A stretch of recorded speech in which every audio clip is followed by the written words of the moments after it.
Thank you so much. Welcome to the Heart of Mysticism. With this is the new tape group with Joel Goldsmith. The words of Joel, the tapes of Joel, the experiences that Joel tries to convey to you, and basically in the direct experience of speaking from the heart of mysticism, like we're right in the middle of the heart of mysticism in our experience when we allow innocence to speak through us. And that's exactly what is going to happen here. Like I have nothing else to tell you than what comes to me from the innocence that is the truth of who I am.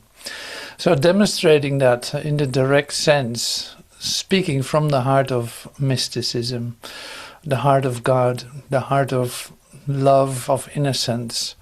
So I'm inviting you to this news. I'm basically saying welcome to the invitation was already there, but welcome to the new Heart of Mysticism tape group.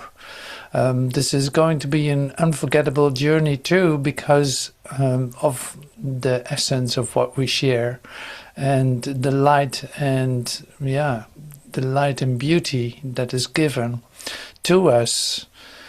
And so this is Palm Sunday. This is a pretty amazing day to start a new series, and that is just given also. So here's our new week starting, like the Holy Week. We start with two meetings. One of them is on Palm Sunday, the other is on Easter. And this is given to us. So in other words, receive it as a gift, and it entails everything in terms of your complete liberation of every idea of limitation. Jesus shares it with us, Joel shares it with us, the direct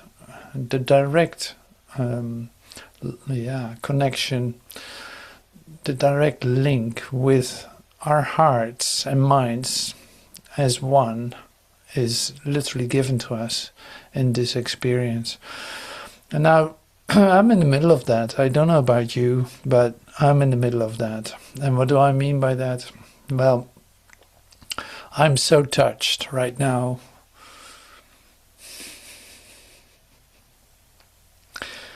I'm so touched by the fact that we are set free in this completely bright new moment in time. We are set free of our limitations, we say, but that entails everything that you thought you had to adhere to, or everything that you thought you had to accept, or everything that you considered while it was absolute insanity. Now this insanity is gone. Like literally here's the freedom. The resurrection is the freedom of our surmounting of death.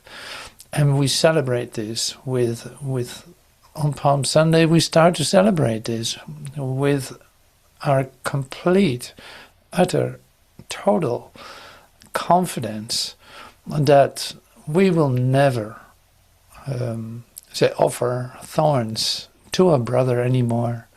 So we are setting each other free of the limitations, but also of the judgment that we have laid upon each other. So that is something to celebrate. It's like unbelievable. And let's extend this week forever, but it's like how lovely it is that there's no such thing as a limited self. There's no such thing as death. Like he is risen. He's risen indeed. And so are you. And this we celebrate. This means that there's no such thing as the temporal. There's no such thing as the ephemeral. There's no such thing as as sinfulness. There's no such thing as doubt and as war and as sickness and disease and disaster. You are set free of that. And it was given to you as something God would never consider for you. And since God since you and the Father are one, this is your truth. This is the only thing that is true about you. Your Father loves you. That's all that matters and all that you need to know. You're home in heaven. You are here, home in heaven. Extending your light as the innocence that you are. So that is the start of the Heart of Mysticism. Now, how lovely is that? So today we start with a meditation, which is a meditation of grace. And you could very well see grace as a shower. People share that, a grace shower. Well, did you ever have one? It is delightful. So I'm offering you this as a shower of grace, in which everything that you could consider that can never be you can be washed away.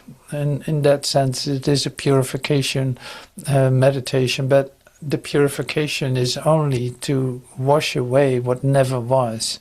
So basically, there's no residue left at all. There's nothing, that needs to be cleaned up or anything. So let this confirm your innocence. And this is what we share. Basically, all I can tell you this is like basically everything that we use today is from the Heart of Mysticism, the book. And we listen to the tape of Joel, of course, but it's basically all, say, January, not 2000, but 1957 that we use today. So we go through a whole year of the Heart of Mysticism, and we're in the year 57. So we start with a rhyme. God's grace is filling this space. That's happening within you, of course. God's grace is filling this space.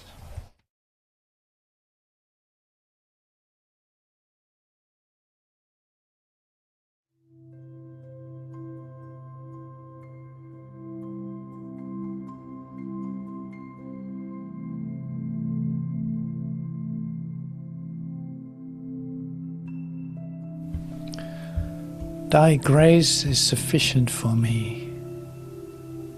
I have thought that I had to labor, to struggle, and to plan for my future.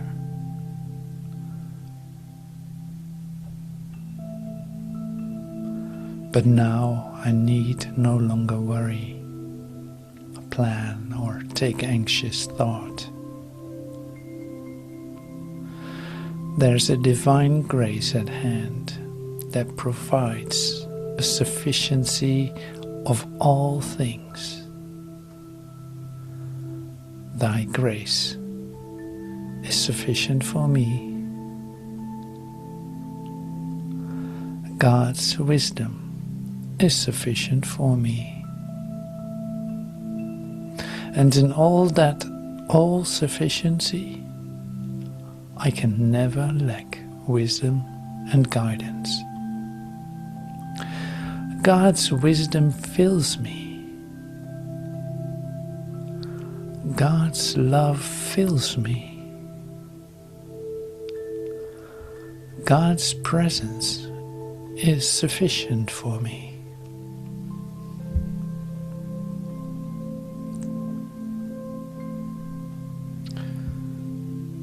Through grace, my Heavenly Father feeds me spiritually, clothes me spiritually, maintains and sustains me spiritually. Forevermore, this grace of God will interpret itself to me in the forms and as the forms necessary to maintain and sustain me in abundance, in joy, and in gladness. My expectancy is of God. Thy grace, thy gifts, thy good, thy love, thy mercy,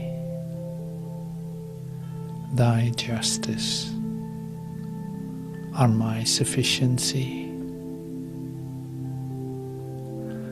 And therefore, I do not look to man for any good thing.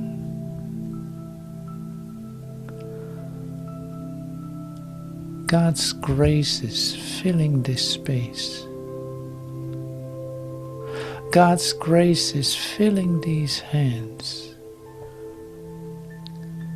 God's grace is filling this body with health and joy and peace and power and dominion and all good.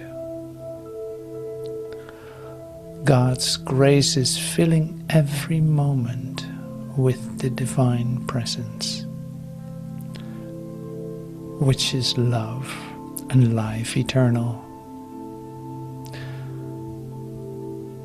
Whatever demand is made upon me is fulfilled through the grace of God,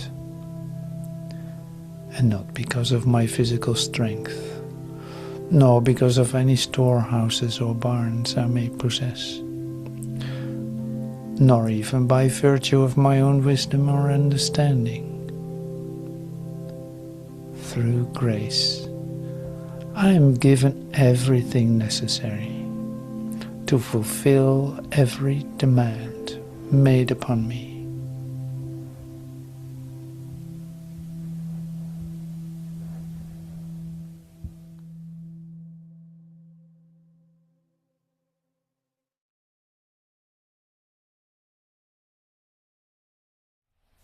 All right, thank you so much for this moment of quieting down, of silence, of coming to our inner beingness, as we say.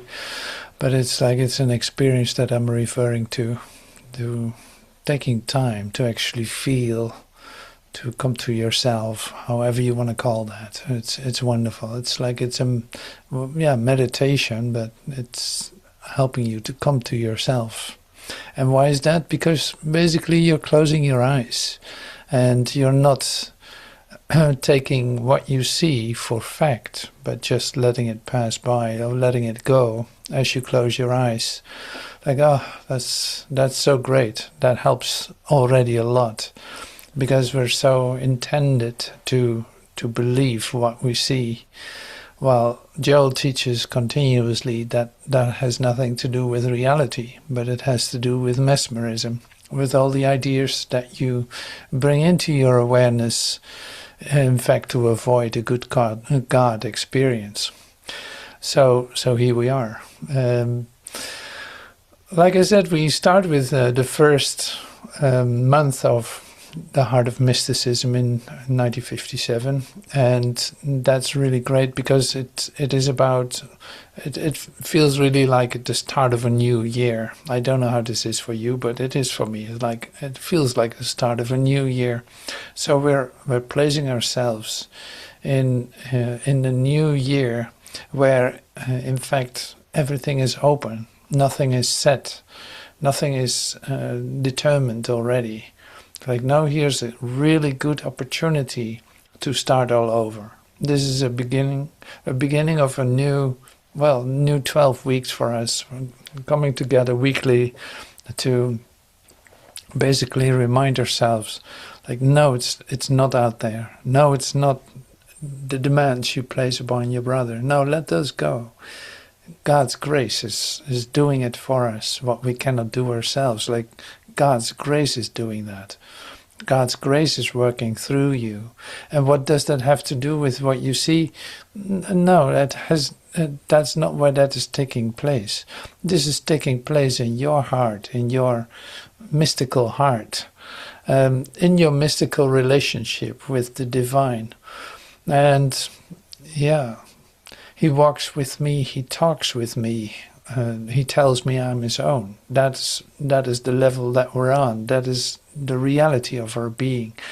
We walk through the garden together, and He is talking to us. He is talking to me. He tells me I'm His own. He confirms continuously that there's no separation. all thoughts of separation, all the proof that you may seem to find when you open your eyes and see this world, all the ideas that you think prove to you that God is not existent, that you're separate from it, is an insanity. It's not even a belief. It's an insanity that you're seeing. Like, you cannot believe that for fact. God is a fact. God is. This is what we said the other day. God is. That's it. That's that. So all the so important considerations of humankind, all the value that is placed upon visual evidence is laid aside here. In that sense, it is a revolutionary path that you've chosen, and that literally you're called to see this all in a whole different way. That's what's the loveliness about this. So that places you in a non-locatable consciousness, literally where you are in the heart of mysticism, but having no idea where that is, except that you experience it. So this is our Holy Week, in which we celebrate this, the innocence that we are, that is leading us, that is shining the light on us, if we don't trust the mesmerism, the visual and physical evidence of all the occurrences that seem to place us separate from our Creator. So this is really wonderful. Now Joel expresses himself with a couple of expressions today before we start listening to the tape, and I want to bring those up because of the fact that they are very helpful to us to get into consciousness appearing as form, which is the title of the tape. So that's what I'm going to bring in. So this is called the infinite invisible. And this is what you saw in the invitation to. The light shines. The light shines within you now. It moves in and out of your soul, your consciousness, your mind, your spirit, your being, and your body. The light shines. The light shines within you now. It moves in and out of your soul, your consciousness, your mind, your spirit, your being, and your body. There was a moment when there was only darkness, when you were a human being in spiritual darkness, a void, an emptiness, a barrenness, an incompletedness in your own experience. Then, out of the nothingness of the infinite invisible, upon the face of that darkness, upon the face of that void, the Spirit moves. And here the light shines. The darkness is gone, like the light shines within you now. It moves in and out of your soul, your consciousness, your mind, your spirit, your being, and your body. You can say, like, as soon as you open your eyes and start to believe what you see, you enter into spiritual darkness. So this is what I'm saying, is like, it's in fact a moving in and out of your conscious awareness of the presence of God. Because if you believe your eyes, you're lost in it, in what you see, in all the so-called facts of the world. And so you have to release that in order to come back to the awareness of the infinite invisible that will never be visible with your eyes. You don't need to look for proof with your eyes as you look around as a human being. So this is what Joel helps us with. It's like, you were in spiritual darkness, and you have walked around the valley of death thinking that you're separate from what everything is. But here's the reminder. The light shines. The light shines within you. There's a place in you where the light shines, and you can connect with that all the time. You can connect with that deeply within yourself by releasing every idea that you hold about this world, about your brother, about God, about Jesus, about yourself, about Joel. Releasing those ideas brings back the space for the memory of God, for the infinite invisible that is present here with us now. Just like we saw in the meditation. It's like there's an immediate presence because it never went away. You just got your attention diverted in the direction of this world, which holds no reality whatsoever. Now that is the practice that we do, and the loveliness is then in the moment of release feels like, oh my God, I'm so blessed that what is true, that I can never lose that. That is the greatest experience that you could have as a human being. Oh my God, none of this is so. Oh, I'm so happy to release this, to let this go and come into a whole different experience altogether. Now everything that I read in the books of Joel make perfect sense. Now I know that grace is filling the space. Like now I know that. But I just had to let go of what I thought was so important for my own identity, but basically offered me nothing. So this brings it down to the simplicity of it, really. So that's really lovely. So a couple more expressions of Joel. Here's one more. All forms are temporal and eventually are outmoded. Everything has form. All substance must have form, although not always a form visible to the human senses. Even thought has form. The higher we rise in spiritual unfoldment, the more aware we are of spiritual form or spiritual reality. So this is what is Joel talking about here. All forms are temporal and eventually are outmoded. Everything has form. All substance must have form, although not always a form visible to the human senses. So even thought has form. The higher we rise in spiritual unfoldment, the more aware we are of spiritual form or spiritual reality. So this is the new language that we're getting ourselves into. And language with a capital L, it's like these are all revelations, basically. It is revealed to you what it actually is. I cannot talk about it. I can say like, okay, coming from the spiritual experiences that I'm having, this and this is it. Then I would use words. Then I would try to express it, try to formulate it. And there goes its meaning. Like everything that you define, you literally limit it. So it's like it loses the unlimitedness that it has. And that's why it doesn't make any sense. But we can be part of the exercises that Joel is giving us by meditation, or the invitation that he gives you by, hey, recognize this. And grace is filling this space. Grace is present here. Like the divine grace is with you. It is doing all things, putting everything in your hand. It is working right now. There's nothing else working. Now, it is like you have to wash your eyes and start anew. Spiritual light, seeing spiritual light is a whole different way of perceiving. It has basically nothing to do with perception. You don't need your eyes for it. Now that's much more common than you think, because everyone experiences love, right? You have experienced love.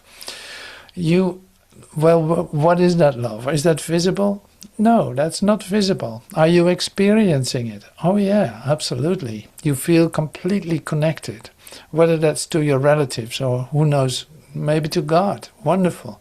It's like, this is how common that is. It is not as abstract or as alien as you think. No, spiritual realization is very close to you because it is the only natural thing that you can perform. You allowing a revelation to come to you is the most natural thing. It is not something that's only for saints and prophets. No, this is for you. You start to receive this for yourself as a whole new chapter in your experience. Here it is. God is. Here it is. divine grace. Here it is, spiritual form. You want to know what form light has. Light is basically formless, but that's also a form, if you want to see it like that. Love. Love is everywhere, is everything, is what you are. Now, how can you possibly see that? Well, you can certainly experience it. Now we're entering into the phase of discerning with your heart that I was trying to tell you about. In the Heart of Mysticism, we discern with the heart. See, because intellectually it doesn't make any sense, it doesn't bring you any further, only temporarily to get you into something, but then it immediately is obsolete, like you can't use it any longer. Now, the mystical experience goes many steps further. It is like your heart knows, your heart can experience love, right? It's like that's the place where that occurs. You have no idea. Like in the release of your self-identity, you experience your freedom. Now, who would have known? Like, it is not that you have to cry all day long, but it's like allow a release to occur. Release your ideas. Release what you think you are. Release your right. Your thinking that you're right. Release the idea that you know better than your brother, or who knows what. It's like, forget about the competition altogether. Here we are in a brand new light that is directing you. Your innocence is your strength. Who would have known? Who would have known? The meek shall inherit the earth. Like, your innocence is the strongest power within you. That is doing everything for you. If you think you have to engage your mind to protect yourself, you're lost in that defense attack modality. But if you allow the innocence to step forward, what could you possibly fear? So that's the incredible power within you that you carry with you and extends itself through you just by you recognizing, hey, wait a minute. What I see doesn't mean anything. It is nothingness. It literally is nothing. It couldn't possibly do anything to me, seriously. Only if I think I'm a body. Only if I think that I'm separate from God.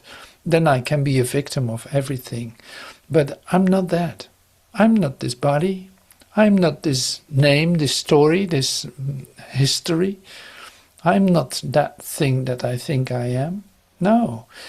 So here, now, releasing those ideas of form, of temporal form, releasing those ideas of mesmerism, false identity, you could say, the surrogate identity that you placed in front of you as a facade for your holiness. Your holiness shines behind it. Your light is right here.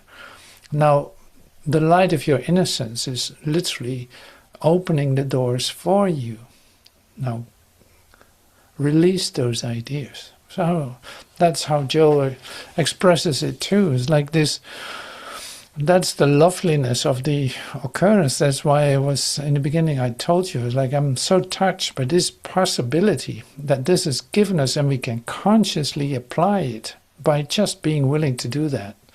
And we don't know how to do that, but we're willing to let this occur. You want to see the alternative instead of what you know so well as a limitation of form and a limitation in disease and disaster. Like, we had enough chaos, that we had enough pain. Now here's a different chapter. Something is opening up. Your heart is opening up to the mystical experience of eternal life. This is Palm Sunday. We just get started. We have a whole week to go. How wonderful is that? Well, this is something else, isn't it? Okay, so Joel is here with some more words. Pure inspiration. There is nothing formed which God did not form. We sometimes fear that which has form because we forget that there is no power in the form itself. All power is in that which gave it form. Never fear a person, never fear a condition, never fear a circumstance. All power is in God, the infinite, invisible. Joel says, let us surrender ourselves to God. Surrender every day afresh our possessions, our health, our understanding. Then out of the darkness and the void within us, the Spirit of God moves, and there is light. Let us surrender ourselves to God. Surrender every day afresh, anew, our possessions, our health, our understanding. Then, while you were in darkness, suddenly there's the light. The Spirit of God moves you, and there's the light. So that is so amazing. Now you see that Joel is in this talk, in the beginning of the talk, 310b I think it is, Joel refers to his experience as a practitioner. It's like to come into, he had a practice. He received many calls, also many letters and all this, many encounters with people coming to his offers for healing. But when they wrote to him, like, I want this and I want that, he wrote them back, it's like, I cannot give that to you, because what I'm offering you has nothing to do with all this. Now, if you want to be healed, you're welcome to join me, but I cannot give you what you want. I cannot give you a better relationship or more money or more this or more that. It's like, that's not how this works. But here, Joel says too, if somebody asks you for help, then don't forget to give it to him, in the sense of immediately go within. Literally allow the release of your ideas about what that would be that somebody's asking you, or any idea that you hold that you think you have to do something. Even that needs to go out of the way and come into your withinness. Release, surrender to God, like release these ideas that you hold about yourself, or what you think you're doing, or what you think is going on. Release all those ideas so that you can come into the light within that literally shines away the darkness. Not just for yourself. No, it is literally, we're connected here. There's only one of us. So when the healing takes place, it takes place in everyone. Basically, it comes down to your experience. Somebody's asking you for help. That means you still have ideas of that something is not complete. So this is only for you. You don't need to heal anyone. This reflection that you got is not a fact. It is a reflection that comes to you. And where did it originate? Within you. So it comes back to you. Now you ask for healing for that. There's nothing that you do to the so-called other guy, because there is no other guy. There's not another consciousness. No, this is how we redeem each other in that sense, by recognizing it starts here. Whatever comes to me, whatever seems to be in need of healing, is originating within me, because literally we share this as you can say it as a universal mesmerism. We share the idea of a need, the idea of sickness and pain and death, but that all comes back to me. Now I learn today, coming into the space where there is grace, allowing this new light to shine within my consciousness. Where is sting? Where death? Where's your sting? Death, where's your sting? It's like, where is it? It's gone. Darkness, where are you? I can't see you anymore. Like, it is gone. Just by this light. The light of my innocence is literally the recognition of the innocence of everyone, because we're one in that innocence. So what is there to forgive when the darkness has gone? Nothing, of course not. So this is how we know each other, as being totally included and totally one in this recognition of the heart that we share and the mind that we share, the love that we share, the light that is our being and our fulfillment and our sustenance and our abundance. Like, unbelievable. So this is given to us in this instant, as in every instant. That's given to us in every instant, all the time. No exceptions. Here comes the mind. No, there are no exceptions to the love of God. It is always present with you. If you don't perceive it, doesn't mean it is not there. No, don't trust your perception. Now release all your ideas about what you think is going on or who you think you are. Now I come back into the center of my being, into the heart of my light, and literally recognize the totality of my being. That is the discernment of the heart that we do today. Does that have to do anything with my ideas about it? No, it has nothing to do with my ideas about it. What am I sharing then? I'm just sharing what is given me to share. Are these ideas, are these forms? Like, does thought have form? Well, we're going to find out how that is. How about that? I'm not telling you anything that you don't know, but there's also a lot of discovery to be made. If you want the innocence to be your guide, ask for it. Invite it in every moment. Invite it in. You don't know what it is, but you want to invite it in. You want to encounter what the infinite invisible is. I cannot tell you about it, but it can be revealed to you. Absolutely, invite it in, ask for it. And it will be shown, because the whole universe is waiting for you to show all these mysteries and all these incredible possibilities that in darkness you could never see. You were in this void, in this darkness, in this abyss of self-denial, of self-identity. It's the same idea. Now the light is shining. Suddenly you recognize where you're situated. You're in the garden. So we listen to that song one more time, because I love it. It's like, yeah, he walks with me. He talks to me. He tells me I'm his own. That is the happening that's occurring. So hold my hand, God, because I get lost easily. I'm so distracted by what I see, and you need to keep me close.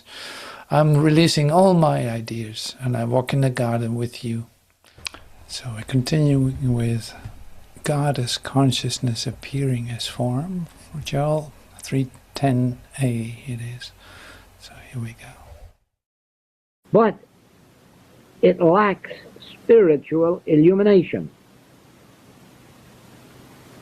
As you are led to a spiritual teaching, from the moment you open your first book, from the moment you have your first interview with an enlightened person, your own enlightenment has begun.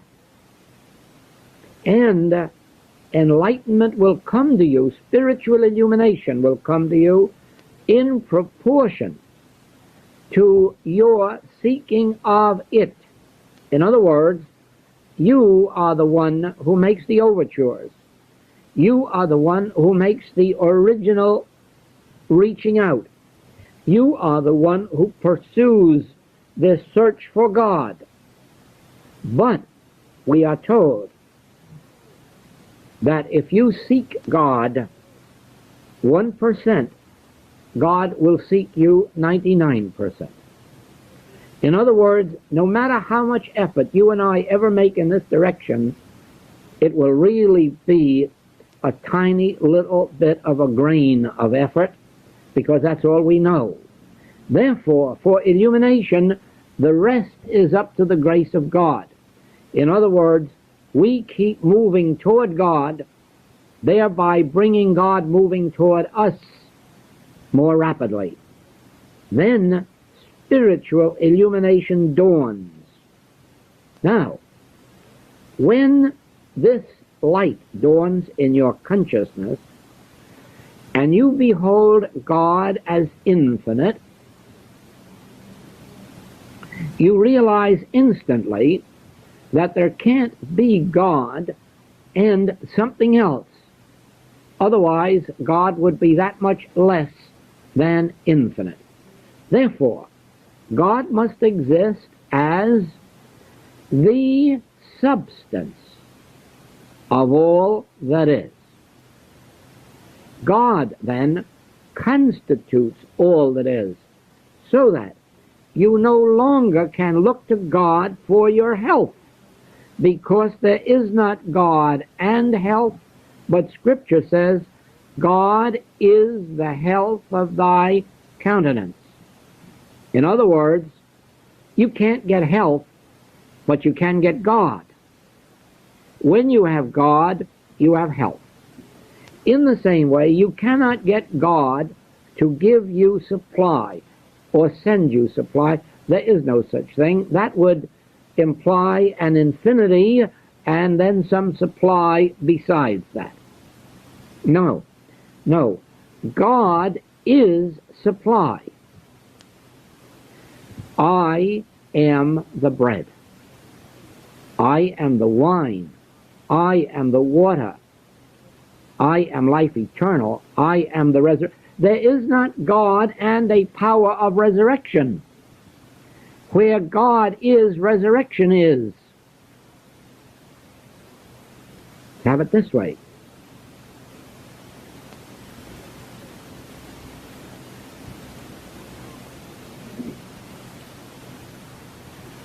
God cannot give us a bomb-proof shelter.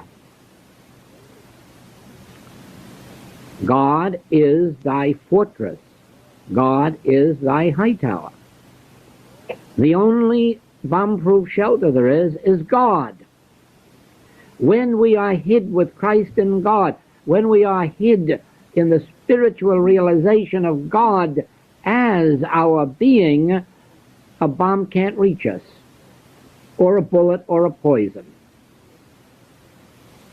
Only as you see God as the secret place of the Most High, as the high tower, as the fortress, as the rock, as the cave, only as you see God as bread, meat, wine, and water, only as you see God as health, harmony, wholeness, only as you see God as companionship or home, can you demonstrate it.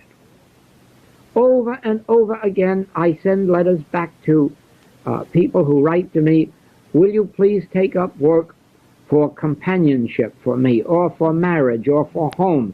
And I send it back and I say, I'm sorry, I do not know how to work for those things for you.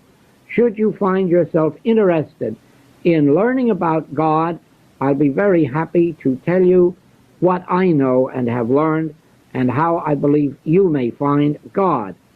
And I wouldn't be surprised that if you found God, you would also find those things for which you are looking, for that is what the Master said.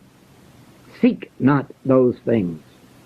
Seek only God, and the things will be added.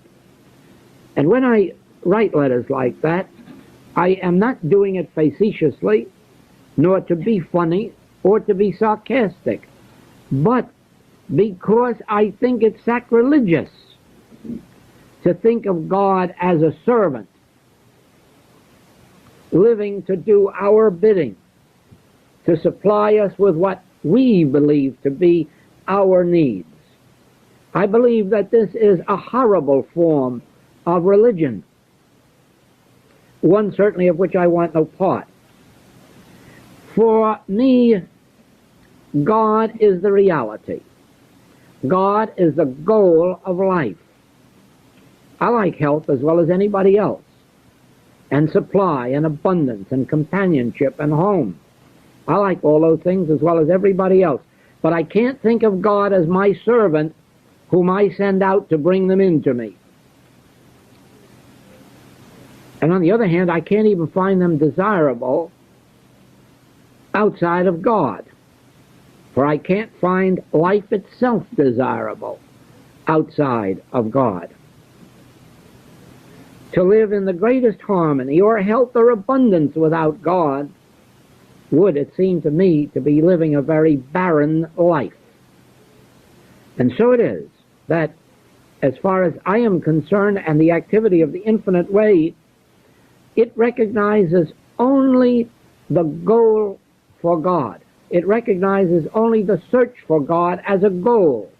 It recognizes only the attainment of God as a goal, and thereby discovering the greatest mystery of all, that in the attaining of God we have attained health, harmony, wholeness, completeness, companionship, home, abundance, 12 baskets full left over. Now, if you believe that, then there remains the mode of attainment, and that is not the seeking of things, but the seeking of that mind, which is God, of that consciousness, which is God. And then watch how the consciousness, which is God, as it becomes your individual consciousness, becomes the substance of the harmonies of life. Without your asking, begging, pleading, without your attempting to demonstrate, without your attempting to get from God, it becomes automatic in this wise. Oh, if you could only know what it is that I'm seeing that I can't clarify for you as I would like to, that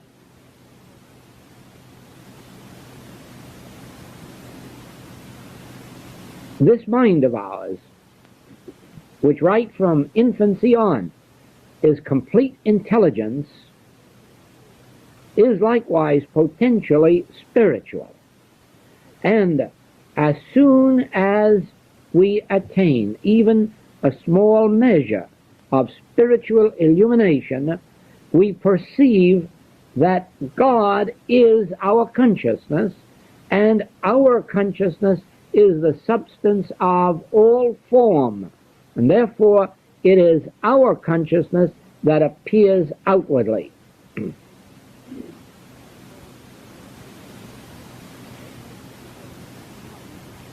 Once a practitioner had to make a trip to Europe, and he left his entire practice in my care. And when he came back, he said that his patients were so pleased with my work and so happy with me that he felt that he shouldn't take them back, and therefore he was going to go to another part of the city and set up a whole new practice. And then I explained this to him about consciousness. He couldn't have done that if he'd wanted to. These patients were his own consciousness appearing as that form. And he couldn't any more give away those patients than he could give away his own consciousness. He couldn't transfer his consciousness to me, and so he couldn't transfer his patients.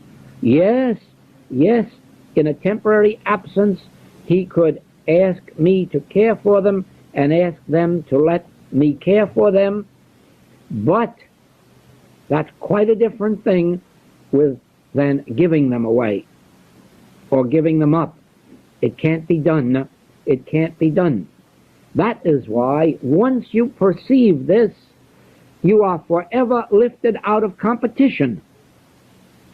Never again, whether you are in business, art, science, or the healing ministry, or the spiritual ministry at any level, never will you be disturbed by a word competition.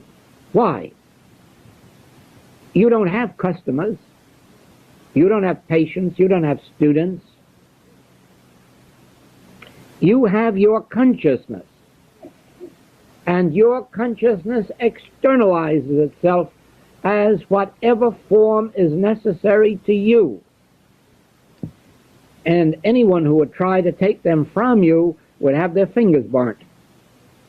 Now, they couldn't accomplish it successfully. Once you understand that there is not God and, you will know that there is not consciousness and, therefore there is not your consciousness and your business. No, your business is your consciousness in a specific form. Once you know that the customers that you have built into your business with integrity, once you realize that these represent your consciousness in form, no one can ever take them from you unless you lose your integrity. Then, of course, they find their rightful home. But once they have found their rightful home as part of your consciousness, that's yours. The bread that you have cast upon the waters is yours. The bread that you've cast on the waters can't go into anyone else's hands. It just can't do it. Yours is the bread that you cast forth, and to you it must return, because there really is no going and coming. There really is no separation between your consciousness and the bread and the water. It is all consciousness appearing. And so it is. If you have 1 grain of illumined consciousness, and you have, or you wouldn't be in this room, then you have all of the health and all of the supply and all of the companionship and all of the home you will ever need, unless you decide to go out and look for those things, and then you lose it. As long as you realize that there is not God and, you will realize that God is your consciousness. And that is the second magic word in the infinite way. Go back to that book and find those chapters wherein it is given you that God appears as and God is. And with the 2 words as and is, you can work out your whole spiritual experience. Now, God appears as your consciousness, and your consciousness is the substance of all form.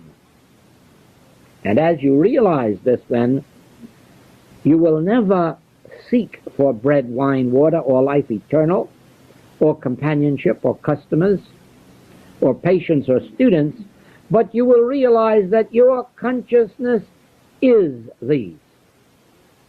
Your consciousness is these. Your consciousness appears as these. Your consciousness constitutes these.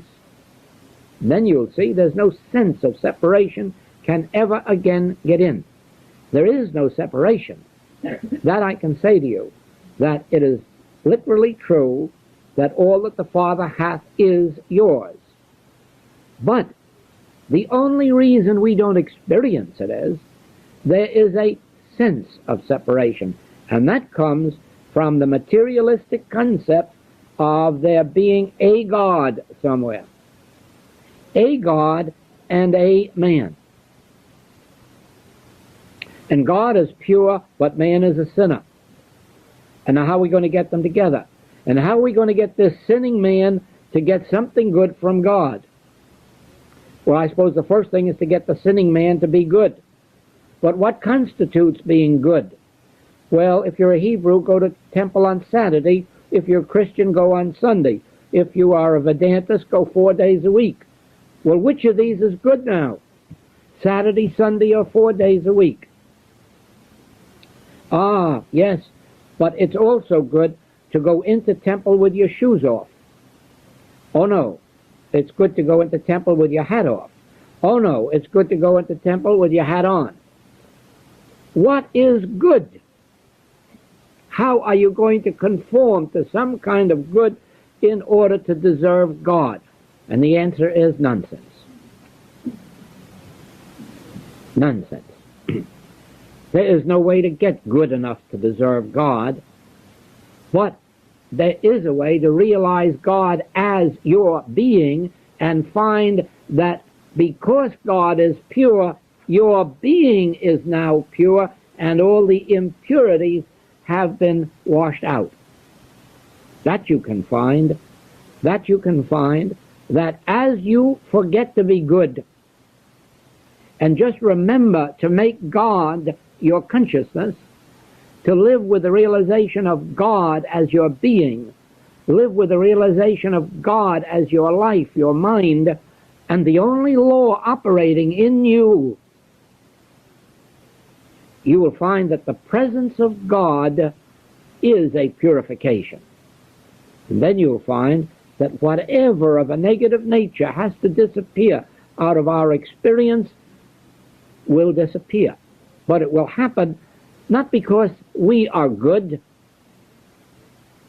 It'll happen because God is good, and God is infinite, and God is omnipresent, and there is no room left for badness. Now, all of this comes down to this. God constitutes your being. God is your consciousness. And because God is infinite, your consciousness is infinite, and therefore your consciousness appears as form infinitely. And therefore your business is infinite, your art, your profession, your science, your anything is infinite. And if you're a healer, your practice is infinite. If you're a teacher, your student body is infinite. And there is no limitation whatsoever unless you embroil yourself in limitation.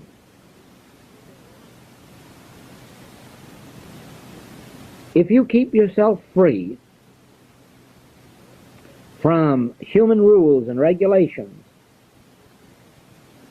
and live above time and above space and above place, live in and as God consciousness, live and move and have your being in the truth that God is all that concerns you, that God is the measure of your demonstration, God is the measure of your safety, of your security, of your protection, God is the measure of your wisdom, of your intelligence, of your life. Never limit yourself. And while you probably won't show forth all of that infinity on earth, you will show forth a greater measure of infinity than you ever dreamed that a human being could show forth.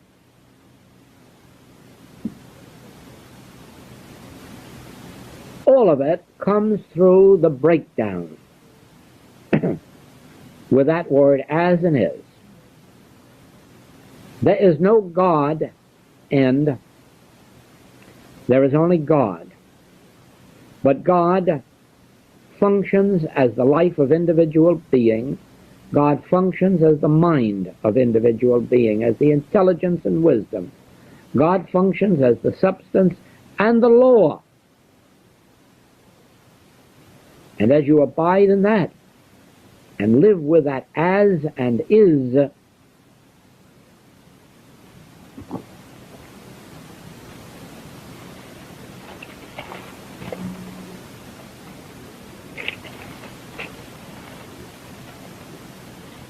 it's something I wrote a long time ago. It has never appeared in print, but I had a copy of it in the Bible. And the subject is time. Yesterday and tomorrow must be discarded in nowness. As long as there is a desire, there is a projection into the future. As long as there is a regret, there is a return to the past, both of which are dead, without substance and without life. Now is the only life. Now is the only reality. Now is the only time. The future is only an extension of the now.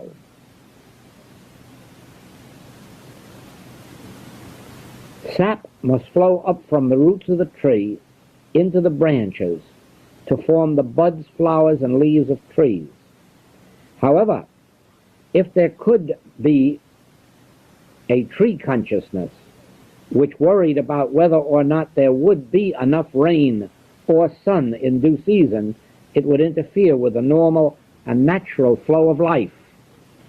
So do we interfere with the free flowing of life by injecting I-ness into the already completed picture. An I-ness which manifests as fear of the past or future, concern, anxiety, desire. There can be no desire, not even the desire to give, for that too feeds the sense of I-ness and bloats the ego. There must be a complete resting.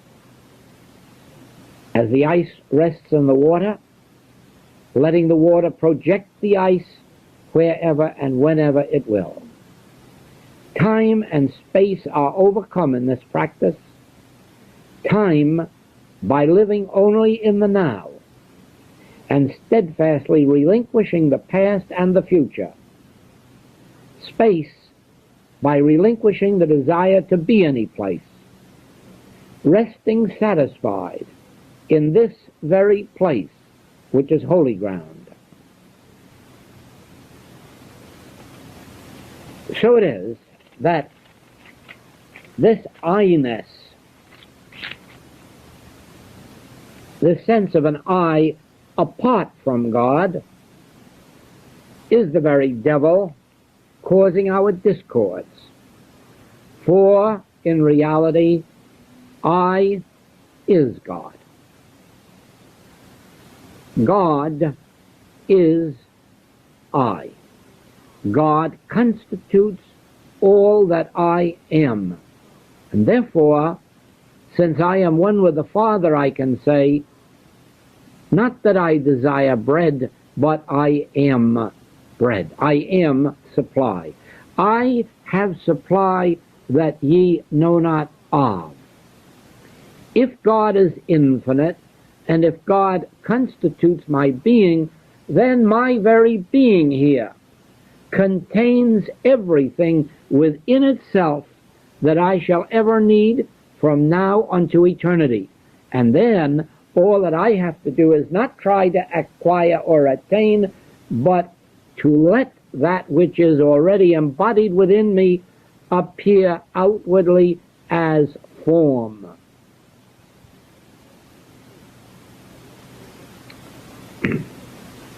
Two wonderful illustrations we've had in this class. We don't have to pray for horses because the divine consciousness has the automobile age coming right into visibility, and we can let the horses pass out as automobiles come in. Also, we do not have to murder our populations in order to feed them, for consciousness is providing us with food as we need it. It is your Father's good pleasure to give you the kingdom. And if you have 4 billion more children, it is God's good pleasure to give you the kingdom. He knoweth our need. Therefore, instead of slaughtering the population, let us watch as consciousness appears with this new form of feeding us. And so it is.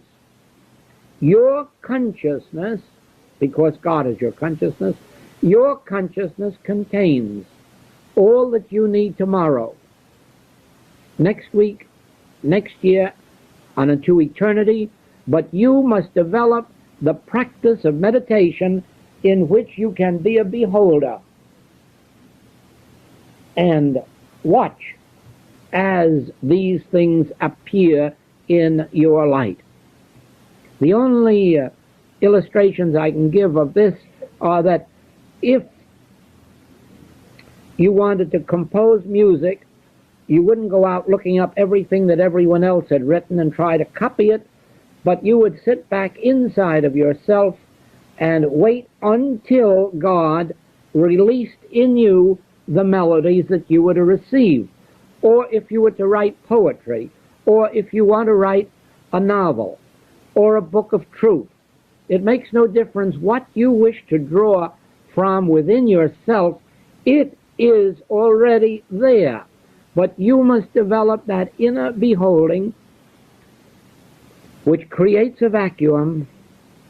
Speak, Lord, thy servant heareth. Let this flow, and then that which you need flows out into expression. Just the same whether it's business, or whether you need employees, or whether you need more capital in your business, or a new idea for advertising. It doesn't exist in time and space. It exists within your consciousness, and you have to develop a mode of prayer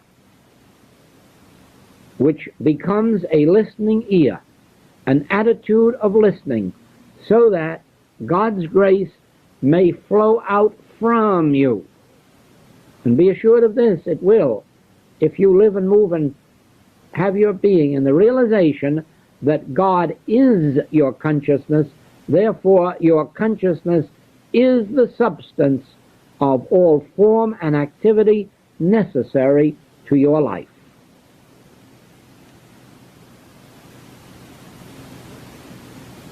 I've been waiting this whole week for that to come out. It was choked up back there and it wouldn't come out.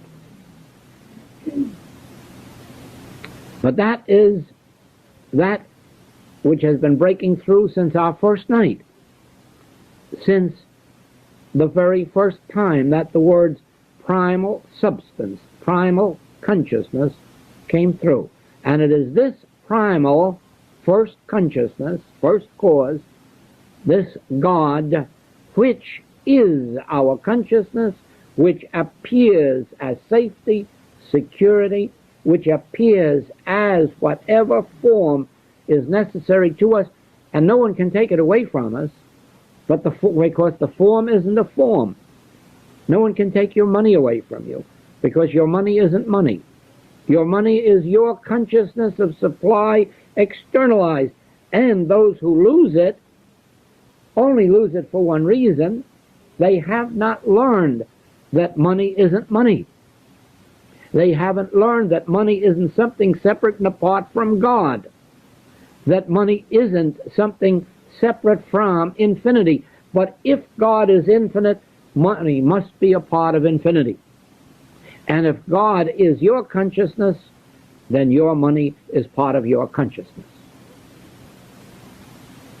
And your home, your family, and all that pertains to you, no one can take them from you, neither can time or space take them from you, for they exist not as material forms separate and apart from consciousness, but as consciousness itself appearing as individual form. Thank you. Thank you, Father. Yes, thank you, Father. Thank you so much. And thank you, Joel, too. Thank you so much. That's great. See, this is a wonderful talk that fits perfectly in what we were sharing before. And so that's how lovely everything comes together always. It's amazing. So today, let's do some more events that are coming up. So this is the Easter week. So the one thing is that this was the Palm Sunday moment together. There's on Thursday an Easter celebration, same time and same place as today. And you're invited to join us. And so that's also a real Easter atmosphere, you could say, of this, the atmosphere of resurrection and recognition of your innocence. And on Sunday, next Sunday, we have the Easter Sunday, so we certainly will spend some time there too. So I invite you to come a little bit earlier so we can enjoy the music together today. That was so lovely too. So a quarter to the hour, we're already here, and extending the light and love that we recognize each other to be. in music, in what we share.